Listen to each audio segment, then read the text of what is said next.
بسم اللہ الرحمن الرحیم۔ تعمیر ادب سوم کا پہلا سبق دعا۔ درد اپنا دے اس قدر یا رب، اس قدر میں بڑا قاف، اس قدر یا رب، نہ پڑے چین عمر بھر یا رب،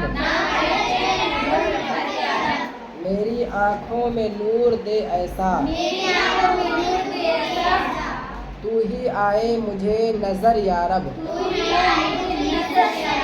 نظر میں زا کا تلفظ نکالنا ہے۔ تو ہی آئے مجھے نظر یا رب، رہے کلمہ زبان پر جاری، جبکہ دنیا سے ہو سفر یا رب، قبر میں اور جاگنے کے وقت، قبر میں سب کا بڑا قاف نکلے، قبر میں اور جاگنے کے وقت، رکھنا رحمت کی تو نظر یا رب، ذرے ذرے سے آشکارا ہے، ٹھیک ہے، ذرے ذرے زا کا تلفظ، آشکارا بڑی شین،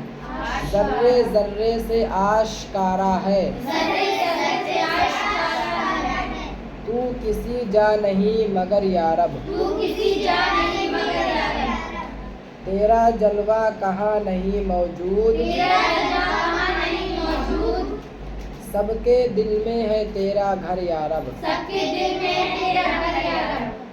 تیرے پیارے رسول پاک جنہیں تو نے بلوایا عرش پر یا رب، عرش میں بڑی شین، تو نے بلوایا عرش پر یا رب، ان کا اور ان کی آل کا صدقہ، صدقہ میں بڑا قاف، صدقہ،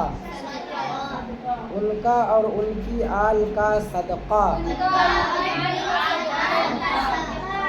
خاتمہ تو بخیر کر یا رب۔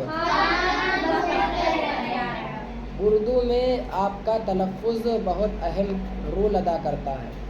تو آپ اردو کو تلفظ کے ساتھ ہی پڑھیں۔ اردو میں کچھ حروف ایسے ہوتے ہیں جن کے تلفظ پہ زیادہ دھیان دینے کی ضرورت ہے، جیسے بڑی شین ہے، زا ہے، اور اسی طریقے سے بڑا قاف ہے، تو ان تلفظ پہ زیادہ توجہ آپ کو دینا ہے۔ جو تلفظ آپ کو جیسے سمجھایا جائے، جیسے بتایا جائے، اسی طرح آپ یاد کر کے لے کر آؤ۔ جیسے اس میں ہے ذرے ذرے سے آشکارا ہے، اب اس کو کوئی کہتا ہے جرے جرے سے آشکارا ہے تو کتنا خراب لگ رہا ہے، لیکن یہی آپ نے کہہ دیا ذرے ذرے سے آشکارا ہے، تو کسی جا نہیں مگر یار، تو یہ دیکھو اچھا لگ رہا ہے۔ تلفظ سے ہی آپ کو اردو پوری پڑھنی ہے، تلفظ مکمل انداز میں سیکھنا ہے۔